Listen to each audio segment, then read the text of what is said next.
Baik, ini Coffee Morning yang ketiga ya? Betul Pak, bulan ketiga Pak. Saya pengen banget kita membahas tentang ekonomi. Ekonomi secara nasional bahkan dunia, tapi nanti yang berkaitan dengan HNI, dengan usaha kita, dengan perjuangan kita. Cuma kita pengennya kan ngobrol santai ya. Betul Pak. Tapi kalau ngomong ekonomi, dahi berkerut nggak tuh? Nah, apalagi kalau ditampilkan data-data Pak. Oh, berkerut ya? Oke, Kira-kira. tapi saya coba untuk menyampaikannya dengan enak, dengan mudah diterima, dengan santai gitu ya. Betul. Coba kapan lagi belajar ekonomi tapi dengan suasana yang santai. Kalau kita belajar ekonomi di kelas gitu kan, ketemu dokter ekonomi, aduh. Berat ya. Saya mau memulai dengan ini, Bapak Ibu sekalian, bahwa kita ini seharusnya harus bangga menjadi orang Indonesia. Itu dulu. Kenapa? Kita harus bangga menjadi orang Indonesia karena kebanggaan, keoptimisan ini itu akan membuat langkah kita untuk hebat ke depan itu menjadi lebih mudah. Dan memang harus bangga kita. Sekarang kita sampaikan saja fakta, Bapak Ibu sekalian. Ini fakta, Bapak Ibu nanti silakan googling di internet. Sekarang dengerin saya aja dulu, nggak usah googling. Bahwa dalam kondisi yang seperti ini, saya sebutkan ya, Amerika Serikat itu kontraksi itu artinya apa? Ekonominya menyusut, ya, minus 33% di kuartal kedua. Catat, Amerika Serikat 33%. Tetangga kita Singapura itu minus 42,9%. Minus 42,9%. Bahkan Jerman saja itu 11% minus. Jerman ya Pak. Jerman 11. Perancis itu kalau nggak salah 16-17%, 16%. Nah, Indonesia berapa persen? Indonesia ala kulli hal kita harus membaca alhamdulillah ala kulli hal. Gitu. Tetap harus bersyukur kepada Allah karena kita hanya minus 5%. Alhamdulillah ya. Makin kecil berarti makin ini ya Pak? Makin bagus. Makin bagus kalau minus memang susah dicegah dengan kondisi sekarang. Tapi Indonesia tuh minusnya alhamdulillah hanya 5%. Jadi kalau ditambah dengan plus di kuartal pertama yang 4,8%, kita ini hanya minus 1% saja tahun ini. Ya, semoga di kuartal ketiga kalau saya mengamati ekonomi ini nggak muluk-muluk kita keinginannya, nggak pengen langsung bisa positif ya, bisa kita bertahan di atas minus 5 saja itu sudah bagus. Jadi artinya kalau kita bertahan di minus 3 saja misalnya, maka kurang lebih kita setahun ini minus 2%. Itu udah cakep banget. Udah bagus banget. Dibandingkan tuh tadi bayangkan Singapura berapa persen? Minus 42,9. 2,9. Tadi apa tadi? Amerika Pak. Amerika minus 33%. Malaysia tetangga kita minus 20%. Jadi ini negara yang luar biasa. Yang kedua, kita catat lagi. Sejak tahun 2012 sampai dengan 2019, Indonesia tidak pernah mengalami pertumbuhan ekonomi di bawah 5%. Dan itu hanya segelintir negara saja yang bisa seperti itu. Dahsyat nggak? Luar biasa ini negara. Coba catat, 2012 ke atas, kita memang pernah mengalami krismon internasional dunia tahun 2008 sampai 2011. Itu krisis memang semua mengalami. Tapi sejak 2012 sampai dengan 2019, Indonesia ini selalu pertumbuhan ekonominya di atas 5%. Nah, saudara sekalian, itu ya Allah, luar biasa. Sehingga kalau Anda semua dengar Sandiaga Uno ngomong dalam waktu kampanye dahulu berkali-kali bahwa kalau ini bisa dipertahankan, Indonesia itu akan tahun 2030 sudah menjadi nomor 4 dunia. Nomor 4 terbesar di dunia. Oke. Dahsyat nggak? Indonesia 2030 menjadi nomor 4 terbesar ekonominya di dunia. Ini ngomong-ngomong dari mana data tersebut? Ternyata ketika saya gali, saudara sekalian, itu memang seluruh dunia sudah memprediksi itu. Nah, sekarang saya kasih datanya. Maaf ya, kita ngobrol-ngobrol tapi saya kasih data. Tapi coba kapan lagi kita bisa ngomong ekonomi yang harusnya berat banget dicerna oleh pikiran ini dengan santai gitu. Jadi ini udah santai banget nih, rileks banget. Ayo ngopi dulu lah. Boleh, ngopi Pak. dulu. Bismillahirrahmanirrahim. Bismillahirrahmanirrahim. Alhamdulillah. Oke, nggak apa-apa ya main data sebentar ya. Lihat di sini. Ini dari PwC, PricewaterhouseCoopers, itu lembaga akuntan publik, peneliti dan lain-lain yang masuk 5 besar dunia, yang omongannya semua tuh didengerin banget ya, didengerin banget. Jadi dia membuat sebuah kajian tahun 2030 dan 2050. Lihat bahwa Indonesia tadinya nomor berapa di sini? Nomor 8, dia akan naik menjadi nomor 4. Oke. Dapat ya? Ini tadi PwC, PricewaterhouseCoopers. Sekarang ini yang ngomong itu adalah McKinsey. McKinsey ini juga lembaga riset pemeringkat bermacam-macam standar. Ini prediksi McKinsey Global Institute mengatakan bahwa tahun 2030 Indonesia sudah menjadi 7 besar dunia. Wow, subhanallah. Jadi ini sudah yang ngomong sudah 2 lembaga kredibel ini, McKinsey sama PwC, PricewaterhouseCoopers itu bukan main-main itu. Risetnya pasti bisa sangat dipercaya. Oke, kenapa bisa begitu? Sekarang kita lihat, saudara sekalian. Ini kita lihat lagi. Nah, ini dibagi antara 2030 dan 2050. Indonesia diperkirakan dari peringkat ke-8 akan jadi peringkat ke-5 dan kemudian menjadi peringkat ke-4. Coba sekarang kita lihat negara-negara maju ya. Jerman dari 5 akan turun ke 7, terus turun lagi ke 9. Ya, mana lagi? Jepang, coba kita pengen tahu Jepang. Ini Jepang nomor 4 ini. Jepang dianggap masih stagnan, tapi berikutnya akan turun jauh. Ya. Apalagi? Hampir semua. Perancis, lihat, turun. Kemudian Perancis mana? Hilang berikutnya. Oh, ada lagi turun ya. Jadi lihat yang 4 besar nanti siapa? 4 besar nanti siapa? Itu ada Cina nomor 1, India nomor 2, Amerika nomor 3, Indonesia nomor 4. Wow, dahsyat. Sekarang pertanyaan. Kira-kira melihat demikian, apa faktor yang menyebabkan pertumbuhan ekonomi yang tinggi sehingga menjadi kekuatan ekonomi yang kuat? Dari 4 negara tadi apa ciri khas yang sama, Mas Indra? Ini belum pernah saya kasih tahu nih. Ini tes nih, lagi tes. Dari 4 negara, Cina, India, Amerika, dan Indonesia, apa persamaannya? Kalau yang saya tahu, masyarakatnya banyak, Pak. Jumlah penduduk. Penduduknya banyak. Jumlah penduduk. Oke. Jadi ternyata, saudara sekalian, nanti kita akan belajar. Ini kenapa ngomongin ini? Apa kaitannya sama HN ini? Berkaitan banget. Waduh, ini berkaitan banget. Ternyata, sekarang kita lihat negara-negara yang lain ini, menarik ini ya. Negara-negara yang lain, lihat. Misalnya Turki. Turki dari 14 naik ke 12, naik ke 11, semuanya naik. Bahkan yang hebat ini, Bangladesh. Dari peringkat bawah dia naik, kemudian naik lagi ke atas. Jadi negara-negara yang tingkat pertumbuhan populasinya tinggi, dia akan mengalami kenaikan. Kok bisa? Bukannya dulu kita suruh mengurangi jumlah penduduk. Betul. Dibatasi malah. Dibatasi. Nah, oke. Sekarang kita melihat kepada realitas, saudara sekalian. Nih, leader-leader HN itu enaknya keliling dunia dia. Nah, itu udah ke Eropa, udah ke Afrika. Nanti insya Allah kita akan ke Asia Tengah gitu ya. Nyaksikan juga ke Cina, ke Jepang, ke Asia Tenggara udah jelas gitu.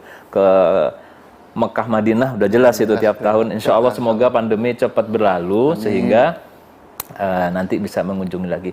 Tapi kita akan saksikan ketika kita misalnya jalan ke Jepang saja, kita akan saksikan tuh orang-orang Jepang itu tua-tua semua, tua semua, nggak yang muda sedikit sekali, bayi sedikit. Itu kita jumpai. Akhirnya terjadi apa? Masalah tenaga kerja. Gitu. Kita ke Belanda, kita saksikan orang udah nggak mau nikah, boro-boro punya anak, nggak ada di sana. Jadi kalau ada yang namanya orang dorong stroller di taman, itu isinya apa? Bukan bayi Pak ya? Apa kira-kira? Hewan peliharaan. Anjing. Itu isinya anjing. Kalaupun ada yang menggandeng anak kecil di taman, itu pendatang biasanya. Bukan warga asli. Bukan warga asli. Terutama di Eropa Utara. Kalau Eropa Barat dan Selatan, Eropa Selatan itu masih memegang nilai-nilai tradisional seperti misalnya Spanyol ya, itu masih dia masih bagus dalam hal dia Kristianinya juga masih militan sehingga masih cukup bagus gitu. Portugal juga begitu. Tapi kalau Eropa Utara, Swiss, Netherlands dan sebagainya, wah itu sudah pada boro-boro punya anak, nikah saja enggak gitu kan. Sehingga efeknya apa saudara sekalian? Saat ini mereka semua mau nggak mau menerima para imigran. Kita ke Italia, sekarang ke Italia dibandingkan dengan 20 tahun, 10 tahun lalu ke Italia beda banget. Kita kalau ke Italia sekarang, kanan kiri kita itu banyak sekali orang Bangladesh, orang Muslim, orang Maroko, apalagi kalau ke Perancis ya, itu Masya Allah. Jadi saudara sekalian, ternyata ini semakin meneguhkan kepada kita bahwa jumlah penduduk itu bukan hal yang negatif. Saya mau dibilang melanggar KB, biarin, saya punya tesis sendiri dalam hal ini. Gini, saya akan bicara sekarang pakai pakai ilmu. Kita bicara pertumbuhan ekonomi. Pertumbuhan ekonomi itu dilihat dari produk domestik bruto. Aduh, mohon maaf sekali lagi kalau ini membebani ya, cuman nggak apa-apa deh, dibawa enteng aja ya. Nanti saya kasih kesimpulannya gitu. Jadi ada yang namanya PDB. Mungkin bisa ditampilkan PDB. Nah ini sebentar, sorry saya mau gedein biar PDB, produk domestik. Ini ukurannya peningkatan ekonomi nih, atau kalau bahasa Inggrisnya GDP ya. Gross Domestic Product. Itu apa sih rumusnya? Rumusnya adalah dia ada dua pendekatan pengeluaran, pendekatan penerimaan. Pendekatan penerimaan nggak bisa dihitung, susah. Jadi pendekatan pengeluaran ini beneran, ini ilmu ekonomi beneran ini. Jadi kalau ada yang ini boleh kita dialog boleh. Apa rumusnya menghitung PDB? Rumusnya adalah C plus I plus G ditambah ekspor kurangi impor. Ini rumusnya saudara sekalian. C itu apa? C ini adalah digedein dikit aja. Sorry. Belanja masyarakat. I ini adalah investasi. G ini adalah belanja pemerintah. Ini adalah neraca perdagangan, ekspor. Ini ekspor. Ini adalah impor. Nah, inilah ngitung PDB. Indonesia, Bapak Ibu sekalian, saat ini kenapa masih bisa bertahan? Karena ditopang oleh C. Oleh C kita, oleh belanja masyarakat. Jadi kita ini bisa berkembang terus. Kemarin sejak 2012 sampai dengan 2019 bisa di atas 5%, itu faktornya C. Kenapa sekarang Alhamdulillah hanya turun tahun ini 1%, faktornya kembali C. C itu apa? Belanja masyarakat. Kenapa bisa belanja masyarakat banyak? Karena penduduknya banyak. Makanya pemerintah tahu, para ekonom tahu, untuk mempertahankan ini, pemerintah ngasih bantuan langsung masyarakat tuh agar belanjanya tambah banyak, ekonomi terus jalan, ya kan?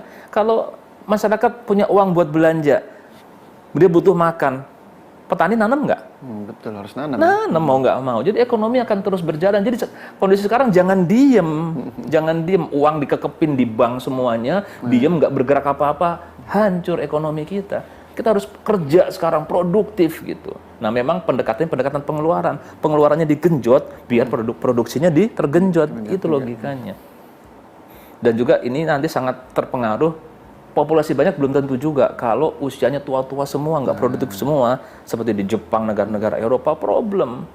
Nah, maka kita, Indonesia ini punya yang namanya bonus demografi. Iya, betul. Udah penduduknya banyak, usia produktifnya banyak. Mudah-mudah semua nih, subhanallah. Saya aja yang agak tua sedikit ya. Ya, jadi sekarang kita tahu, Bapak Ibu tahu nggak Indonesia itu, C plus I-nya itu 83%. C-nya saja kalau nggak salah 60 sekian persen, itu C-nya, faktornya. Subhanallah. Jadi sekarang kita tahu dah, kita punya ilmu bahwa pertumbuhan ekonomi Indonesia akan besar 2030, 2050. Faktor yang bikin besar apa? C. Catat tuh, catat. Ini penting nih. Saya akan melanjutkan pembicaraan setelah Anda memahami ini. Karena kita akan tahu di mana kuenya ekonomi. Habis ini kita tahu kenapa kita harus bergerak di sektor mana, karena itu kuenya ada di situ. Karena kuenya ada di situ. C itu apa? Belanja masyarakat. Belanja masyarakat. Nah, baik. Kenapa sih kok ini bisa mengangkat ekonomi? Lah, Mas Indra, kita perlu makan nggak? Perlu, Pak. Perlu pangan nggak? Perlu sekali ya. Nah, makanan, pakaian, personal care, sabun, iya, betul. shampoo, pasta gigi, kita, kebutuhan itu yang disebut dengan consumer goods, ya, consumer goods. Jadi kalau tadi kita tahu paling besar C di sini itu nanti kita akan ketemu sebuah bisnis yang luar biasa yang namanya consumer goods. Nah, consumer goods. Saya pernah kedatangan di kantor kita ini ahli ekonomi. Jadi dia pas kita diskusi, wah Pak Agung sudah berada on the right track, di track yang benar. Karena ini nih, orang yang menguasai consumer goods inilah yang akan menikmati kue pembangunan, kue pertumbuhan ekonomi yang paling banyak. Ya masyarakat semua nggak bisa dipungkiri, semua butuh makan. Makanya ketika masa resesi ini, properti jatuh, betul, mobil jatuh, apalagi barang-barang branded yang tersier jatuh. Tapi makanan tetap jadi ya utama. Tetap makan, ya tetap personal care tetap itu bertahan gitu. Kita semua butuh. Maka kita sudah berada di sektor yang tepat yang namanya consumer goods. Catat dulu, consumer goods. Nanti kita teliti lagi consumer goods-nya seperti apa gitu kan.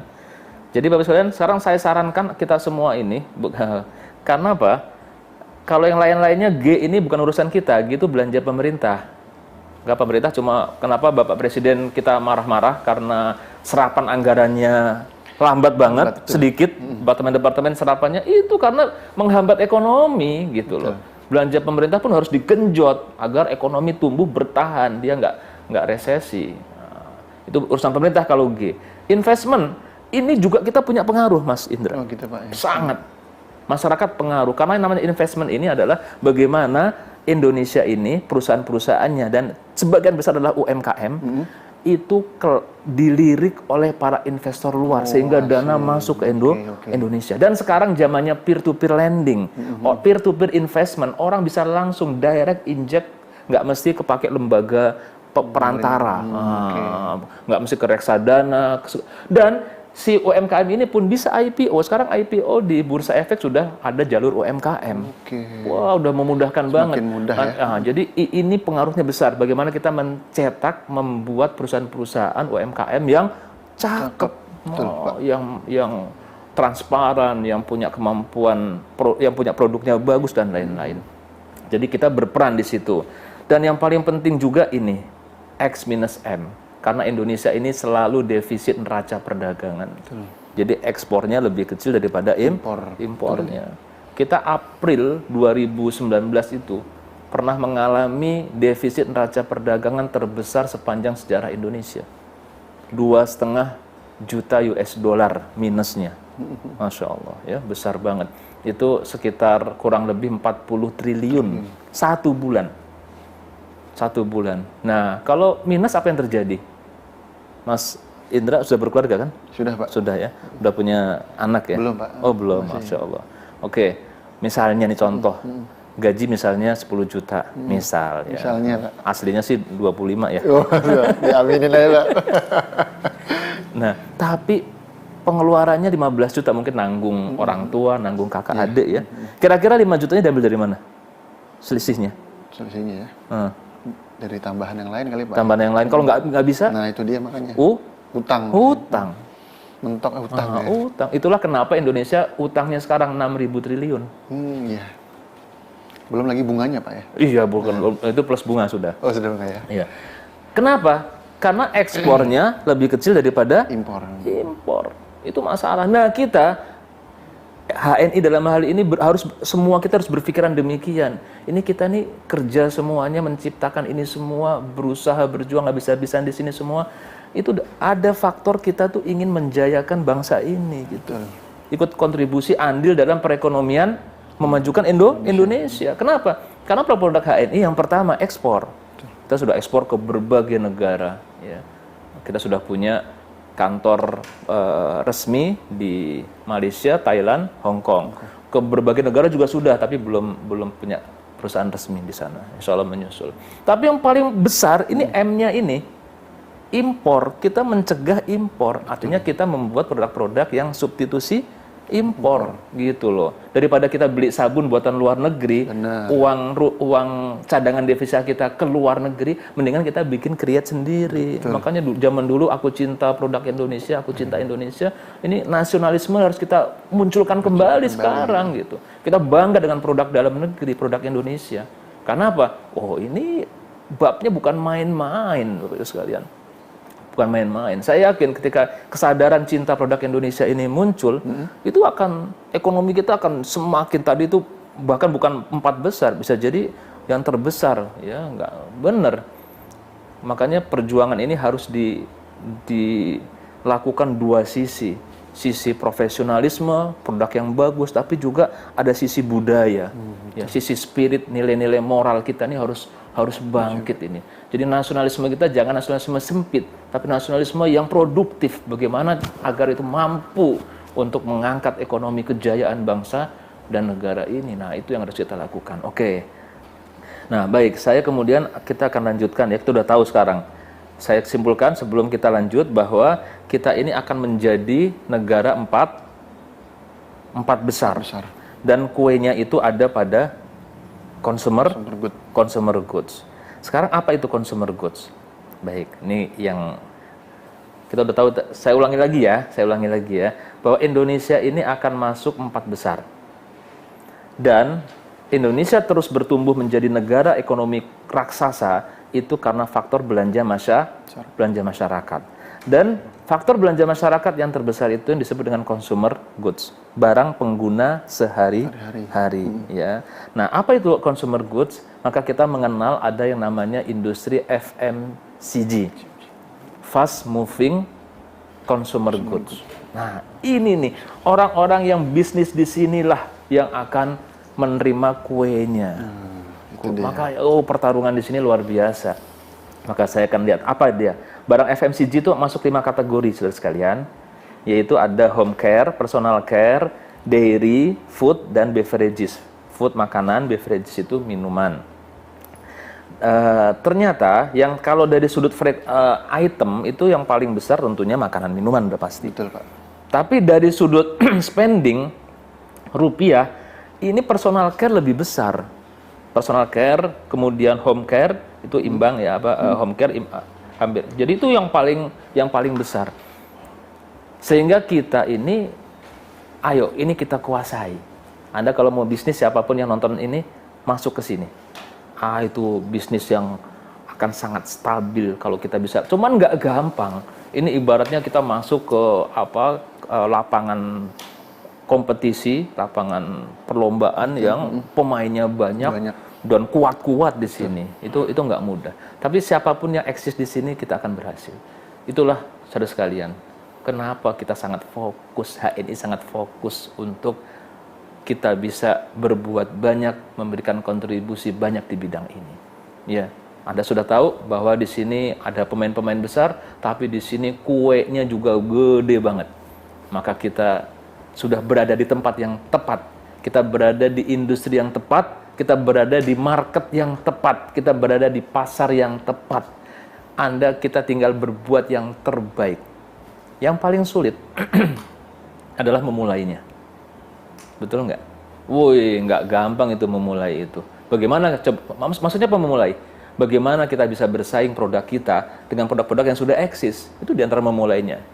Udah bisa kita punya produk yang bagus? Belum tentu. Karena seberapa jauh produk kita ini bisa diterima oleh pasar. Berapa banyak orang bisa membuat produk yang bagus, tapi tetap akan tenggelam dan hilang. Alhamdulillah HNI sudah memulainya dengan baik. Alhamdulillah. Sekarang sudah diterima oleh pasar dengan sangat luar biasa. Anda semua, kita semua. Masya Allah, terima kasih atas dukungannya.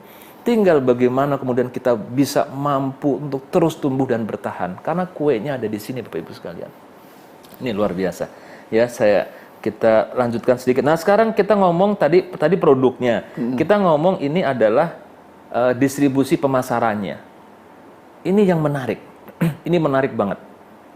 Pakai distribusi pemasaran apa kita sekarang untuk memasarkan? Ternyata sekarang kan namanya disruption terjadi ya. Disruption. Kita ini akan menjadi perusahaan korban disruption atau pelaku disruption. Itu masalahnya. Kalau bicara produk FMCG, kita gampangnya gini Mas Indra, ya, ngomongnya jangan FMCG. Nanti mulut kita bebelit, nggak bisa ngomong. Retail aja. Retail. Tapi retail kebutuhan sehari-hari. Ya. Kalau kita bicara tentang produk retail, kenapa kok banyak outlet-outlet industri retail yang gulung tikar? Nah, itu dia tuh pertanyaannya. Iya kan? Nggak usah disebutin deh. Ya. Kita semua tahu, baik itu pasar maupun juga hipermarket, ya, pasar swalayan dan lain-lain. Kenapa banyak yang itu kan retail juga gitu? Betul, Pak. Ternyata begini. Ternyata yang akan menerima kue pertumbuhan ekonomi ini adalah retail yang. Nah, begitu. Ada retail yang. Kalau retail yang bukan yang ini, dia akan turun. Siapa yang turun? Ya retail yang konvensional. Contohnya misalnya kita sebutlah Pasar Harko, Pasar Senen. Itu konvensional. Itu sudah akan terdisrupsi dia. Kenapa? Orang sekarang bisa belanja online. Betul. Udah nggak perlu lagi. Pasar Harko jualnya apa? Gadget, barang elektronik dan lain-lain. Kita belanja di Tokopedia, Shopee, Bukalapak dan lain-lain jauh lebih mudah. Harganya lebih kadang-kadang lebih murah juga, gitu kan? Itu akan terdisrupsi semuanya. Kemudian yang kedua adalah supermarket barang kebutuhan pokok, iya kan? Tadinya sebelum masa pandemi ini orang menyangkanya yang belanja online itu hanya produk-produk tersier, paling pol sekunder. Tapi sekarang produk pokok pun orang online. Dan kalau nggak online apa? Dia akan cari yang dekat rumah. Nah, itu dia. Dia akan cari yang dekat rumah untuk barang kebutuhan pokok. Makanya yang laku adalah minimart, supermarket yang dekat-dekat rumah. Sehingga dalam kondisi sekarang yang namanya, maaf saya menyebut merek, Alfamart, Indomaret, itu termasuk yang menerima keuntungan dari kondisi sekarang ini. Dia akan terus eksis. Kenapa? Masyarakat butuh barang, dia nggak pengen jauh-jauh dia. Kalau perlu tetangganya sudah ada menyediakan. Betul. Sehingga dan ini cocok dengan hasil daripada riset yang dilakukan oleh lembaga riset pemasaran. Ini kita lihat bahwa purchase behavior across channel ini maksudnya apa? Ini untuk melakukan riset bahwa masyarakat itu belanja produknya kemana sih gitu ya. Itu ternyata kebanyakan adalah ini kan bukan Jakarta tapi seluruh Indonesia, traditional shop atau warung. Maknanya kalau dipers lagi sebenarnya adalah yang dekat dengan rumah. Untuk kebutuhan sehari-hari dia akan cari yang dekat. Oke ya, dapat ya. Yang kedua adalah online. Oh, sekarang transaksi online itu lebih hebat. Jadi kalau kita pers sekarang, channel marketingnya hanya ada 2 saja. Satu adalah online, yang kedua adalah yang mendekati masyarakat. Di luar dari itu justru akan mengalami disruption, turun. Bapak Ibu sekalian, sadarkah kita sudah melakukan langkah yang benar? Sadar nggak Mas Indra? Sadar Pak. Alhamdulillah ya, sudah kerasa bahwa HNI benar-benar memperhatikan online. Betul. Baik dalam pemasaran produknya maupun dalam membuat online support sistemnya. Betul. Dan memfasilitasi seluruh aktivitas dari agennya dengan kemampuan online. Maka alhamdulillah ketika masa pandemi kita nggak gagap, justru kita siap sekali. Betul. Sampai tempat ini menjadi studio HNI. Betul Pak, itu ada sejarahnya Pak ya. Ini luar biasa. Tempat ini kita convert, yang tadinya kita mau bangun learning center di Bilabong, Bogor. Kita sudah rancang itu, bikin bangunannya cakep, ada kolam renangnya, nanti insya Allah ada penginapannya, bisa menampung 1.000 orang. Waduh. Training di sana ya. Waduh, tapi dengan masa pandemi ini itu tidak kita butuhkan saat ini. Betul Pak. Kita kemudian fokus, kemudian langsung kantor kita ini kita convert menjadi studio. Disinilah kita kemudian akan memproduksi, yang pertama adalah support system. Jadi dari BOS, nasional, online, SBP, BSC, dan lain-lain semua difasilitasi di sini. Dan insya Allah juga nanti berikutnya kita akan buat film-film yang sangat menyentuh hati. Tentang success story, perjuangan dari leader kita, dari from zero to hero. Wah, itu diliput tuh nanti. Bakal jadi artis semua Pak ya. Masya Allah, ya kan? Dan kita akan bikin, era sekarang kan lagi era film-film pendek, ya nggak Mas? Pak. Cerita pendek. Cerita pendek ya, ada apa tuh judulnya? Tilik Pak. Tilik, siapa? Butejo. Ada Lemantun, ya macam-macam itu film-film pendek yang subhanallah itu kreasi dari banyak Pemda, itu positif banget, mengangkat kekayaan budaya dari bangsa kita ya, memberikan apresiasi. Insya Allah kita akan bikin juga insya Allah ya Pak Rijal. Nah, kita akan bikin film yang mendidik tapi cakep loh. Saya selalu dari zaman dahulu tuh terkenang betapa bagusnya film Laskar Pelangi. Betul. Saya nggak ada lagi ya Betul, yang sekualitas itu, masya Allah. Kita bikin film, kita nggak jualan HNI, nggak. Film itu memang film yang berkualitas, yang enak ditonton. Nah, tapi memang ya paling minumnya mengkonsumsinya kopi-kopi HNI gitu aja, udah simple itu. Karena kalau muatan iklannya, ayo minum dong. Pak, siap. Kalau muatan iklannya terlalu banyak, orang juga nggak mau. Kita akan bikin insya Allah, doakan ya. Nah, kita sudah punya studio, perlengkapan kita sudah lengkapi semua. Bismillah. Jadi secara online kita insya Allah siap. Dan yang kedua, tadi kan apa? Rumusnya 2 dalam channel distribusinya, online dan yang mendekati masyarakat. Kita punya Halal Mart yang mendekat masuk ke lorong-lorong, gang-gang, RT, RW masyarakat se-Indonesia. Sampai kemarin ada yang cerita, dia datang ke Kalimantan Timur, di tempat yang pedalaman, masuk ke tempat yang sangat sedikit orang, ada Halal Mart di sana. Subhanallah ya. Ada kemarin Pak Aidil bilang dia tuh memang sering ke Indonesia Timur, sampai ke Papua, yang tempat yang pelosok, ada Halal Mart di sana. Subhanallah. Jadi kita yang mendatangi masyarakat. Alhamdulillah ada 170.000 agen stok Halal Mart kita yang aktif ada di seluruh Indonesia. Nah itulah. Jadi kita nih produknya sudah benar, berada di industri yang benar, ya kan? Consumer goods, channel distribusinya kita sudah tepat, apalagi ini udah banget Bapak Ibu sekalian. Nah, ini nggak apa-apa, ini dikit ya, bahwa pertumbuhan karena kita membahas produk halal itu mau nggak mau umat Islam ya, pertumbuhan umat Islam itu luar biasa saat ini, menjadi agama yang paling cepat pertumbuhannya di seluruh dunia, dan sekarang sudah 1,8 miliar. Itu adalah konsumen produk halal yang luar biasa. Ya, maka industri halal itu nggak main-main ya, luar biasa industri halal itu. Karena apa industri halal? Industri halal itu apa aja sih? Misalnya semua yang berkaitan dengan halal, makanan minuman udah pasti. Pasti Pak. Kosmetik, travel, wisata. Nah, ini yang menarik. Pasar industri halal Bapak Ibu sekalian, berdasarkan Global Islamic Economy Report 2018-2019, Indonesia itu peringkat 1 untuk konsumen produk halal. Kita Indonesia nomor 1 untuk konsumen produk halal. Konsumen. Tapi kalau sebagai produsen produk halal nomor berapa? Kira-kira aja Mas. Kira-kira di bawah 5 kali Pak ya? Di bawah 5 betul, nomor 10. Oh, sudah 10. Di atas kita tuh siapa di atas kita? Ada Australia. Malah bukan negara muslim kan? Betul. Dia kira-kira produknya apa yang halal? Aduh, saya nggak hafal, Pak. Daging. Daging ya dia. Oh iya, Daging. impor ya. Bahkan negara ASEAN itu di atas kita, Malaysia di atas kita. Jepang, Pak ya. Korea Jepang bahkan. nggak, Korea. Oh, Korea malah. Korea. Korea ini kosmetik. Kan kalau mobil itu bukan produk halal. Oh iya. Kalau benar, mobil ya. nggak ada Oh, halal. iya.